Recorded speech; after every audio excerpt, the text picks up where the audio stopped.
The music thumped through the floorboards as I carried another tray of appetizers out from the kitchen.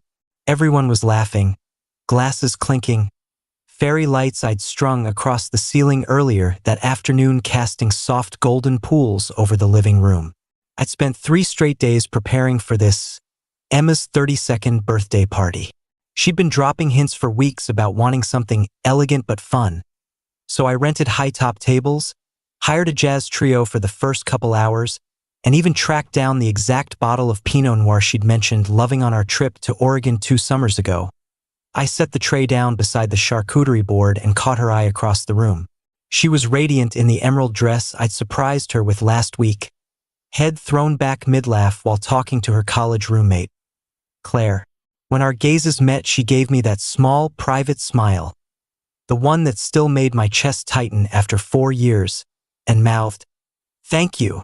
I nodded, feeling the familiar warmth of knowing I'd gotten it right. Around 11, the energy shifted subtly. The jazz musicians packed up, someone switched the playlist to something louder, and more people spilled onto the makeshift dance floor we'd cleared in front of the television. I was wiping condensation off wine bottles in the kitchen when the front door opened again. Daniel walked in. He wore the same leather jacket he'd had when they dated in grad school, hair a little longer now, still effortlessly messy. I recognized him instantly from the handful of photos Emma kept in an old hard drive folder labeled college. I hadn't invited him. No one had mentioned he'd be coming. He scanned the room, spotted Emma, and raised a hand in greeting.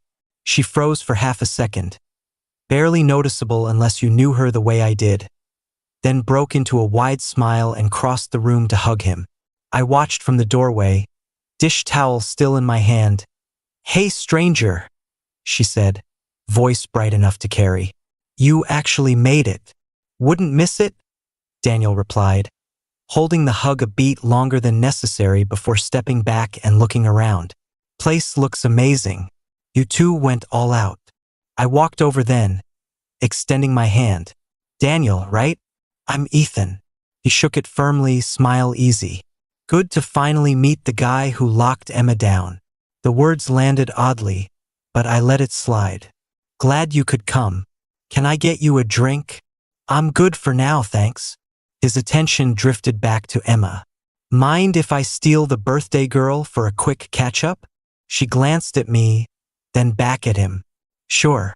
Just don't let him talk you into any terrible old stories. Okay?" They moved toward the corner near the bookshelves. I busied myself collecting empty glasses, telling myself it was normal. Exes can stay friends. People grow up. I repeated the mantra while I rinsed plates and stacked them in the dishwasher. But when I came back out 20 minutes later, they were still there, heads bent close, her hand resting lightly on his forearm while she talked animatedly. Every few seconds she'd laugh, that full, unguarded laugh I used to hear more often at home. I felt eyes on me from a few of our mutual friends.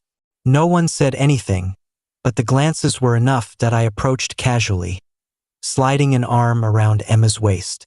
"Everything good over here?" She tensed, just a flicker, then relaxed again. "Yeah, babe. Daniel was just telling me about his latest project in Lisbon. Sounds incredible." Daniel gave me a polite nod. "You should see the shots. The light there is unreal." I smiled, thin. "I'll take your word for it. I'm more of a stay-in-the-country guy." Emma's laugh was quick, almost sharp. "That's an understatement." The words stung more than they should have. I let my arm drop. A little while later I found her in the hallway near the guest bathroom, alone for the first time all night. I stepped close. "Hey, you having fun?" Her smile was smaller now, distracted. "Yeah, it's great. Everyone's having a blast." I lowered my voice. "You sure? You seem different since Daniel got here."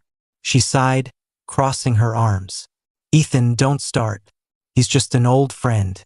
We haven't seen each other in years." "I'm not starting anything. I'm just saying it feels like the whole vibe changed when he walked in." She looked past me toward the living room where Daniel was now talking to Claire. "You're reading into it." He showed up as a surprise. I didn't even know he was coming to town until yesterday. You didn't think to mention it? I didn't think I had to. Her tone sharpened. This is my birthday. I shouldn't have to clear my guest list with you. I exhaled slowly. I'm not asking for a veto. I'm asking why it feels like I'm suddenly the third wheel in my own apartment. Her eyes narrowed. That's dramatic. Maybe. But I'm not imagining the way you light up when he's around. She stared at me for a long moment, then shook her head. You know what? Daniel mentioned earlier that it's awkward having you hovering all night. He said it makes him uncomfortable trying to have a normal conversation with me. The sentence landed like cold water. I blinked. He said that. Yes, and honestly, I kind of agree. You've been watching us like a security camera all evening. It's my party, Ethan. Can you just give us a little space? Go hang out in the office or something for a bit. It'll be fine. I stood there, pulse loud in my ears. You're asking me to leave my own living room so your ex feels more comfortable. I'm asking you to stop making everything about your insecurity for 1 hour. 1 hour. Is that really so hard? People were starting to glance over. The music felt suddenly too loud that I looked at her. At the woman I'd spent 4 years building a quiet, steady life with, and felt something shift inside my chest. Not anger exactly, more like clarity. Cold, clean clarity. Okay, I said quietly, her eyebrows lifted. Okay. Yeah, okay. I walked past her, grabbed my keys and wallet from the console table, slipped on my jacket, and left. The hallway outside was silent except for the muffled bass leaking through the door. I took the stairs down instead of the elevator, needing the movement. Outside, the November air bit my face. I walked 3 blocks to the 24-hour diner on Maple, the one with the cracked vinyl booths and coffee that tastes like it was brewed last Tuesday. I sat in the back corner, ordered black coffee, and stared at the steam curling up until it disappeared. She didn't text. Not once. Around 2 in the morning, I paid the bill and walked home. The party had ended. The apartment smelled like spilled wine, perfume, and the last traces of warm food. Balloons sagged against the walls. Empty bottles stood like soldiers on every surface. A single paper plate with half a slice of cake sat abandoned on the coffee table. I didn't scream. Didn't throw anything. I started in the bedroom. Her side of the closet was easy to identify. Bright colors, silk blouses, the leather jacket she wore when she wanted to feel powerful. I pulled her large rolling suitcase from under the bed, the same one we'd taken to Montreal 3 years ago. I folded everything neatly. Dresses, jeans, shoes, the scarf I'd bought her in Chicago. The jewelry box went in last, along with the small ceramic vase she kept on her nightstand that held dried lavender. From the bathroom, I gathered her skincare, her hair tools, the expensive serums she swore by. From the office nook, I packed her laptop stand, her favorite notebooks, the external hard drive full of her freelance design work. When the suitcases were full, I carried them to the hallway outside our door and lined them up against the wall. I wrote one line on a plain white index card. Now no one has to feel uncomfortable. I taped it to the largest suitcase. Then I called the 24-hour locksmith. He arrived just after 3. Older guy, quiet, didn't ask unnecessary questions. New deadbolt and handle set, rekeyed, done in 40 minutes. While he worked, I sat on the couch and quietly changed the Wi-Fi password, the streaming accounts, the utility logins, anything joint that could be switched without drama. By for the place was mine again. I slept on the sofa that night, still in my party clothes. The next morning I woke before dawn, made coffee, and sat in the quiet. My phone had 3 texts from friends asking if I was okay. Nothing from Emma. I showered, dressed for the day, and went to work like always. Mid-afternoon, I got a call from the front desk. Mr. Callahan, there's a woman here saying she lives in 14B. She's pretty upset. Says she can't get in. Tell her the locks have been changed, I said calmly. Her belongings are in the hallway. She can take them whenever she wants. Silence on the other end. Then, okay, I'll let her know. She didn't come that day.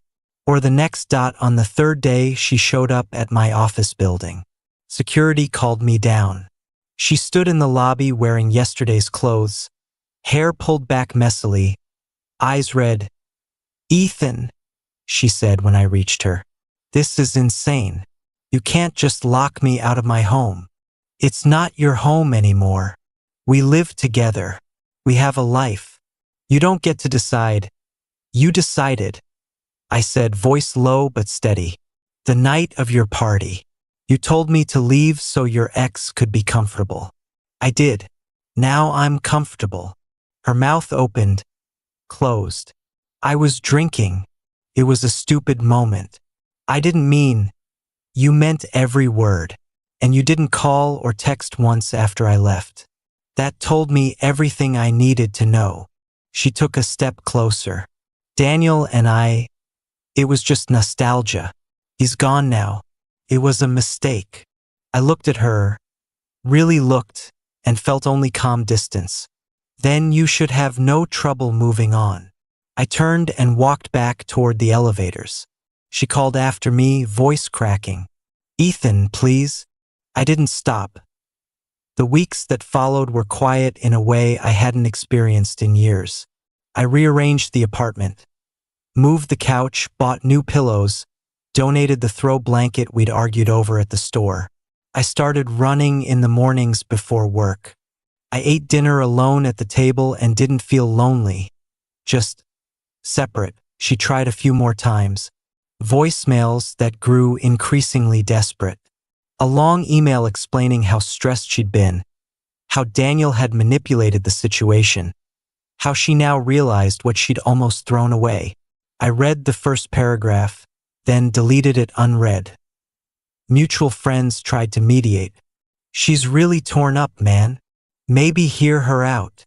I thanked them politely and changed the subject. Daniel apparently had already moved on to someone new in Berlin. Emma found out through Instagram.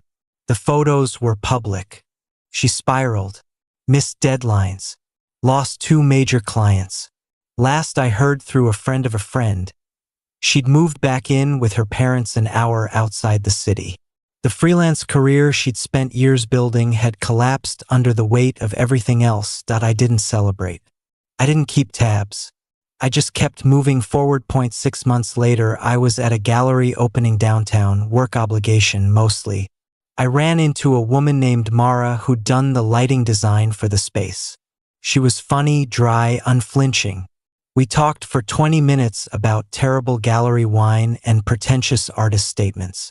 When the event ended, she asked if I wanted to grab real coffee sometime. That I said yes. 3 months after that, we were spending weekends together. She met my friends. They liked her. She liked my apartment. She never once asked me to leave the room so someone else could be comfortable. A year to the day after Emma's birthday party, Mara and I stood in the kitchen while snow fell outside the window. She was making soup from scratch, and I was reading a terrible true crime paperback at the counter. She glanced over. "You're quiet tonight." I closed the book. Just thinking about how strange it is to feel this normal, this good. She smiled, small and knowing. "You deserve normal, Ethan." I crossed the kitchen, kissed her temple, and went back to my book. Outside, the city kept moving. Somewhere in it, Emma was living whatever life she'd built from the pieces she had left. But that wasn't my story anymore. And for the first time in a long time, the silence felt like peace.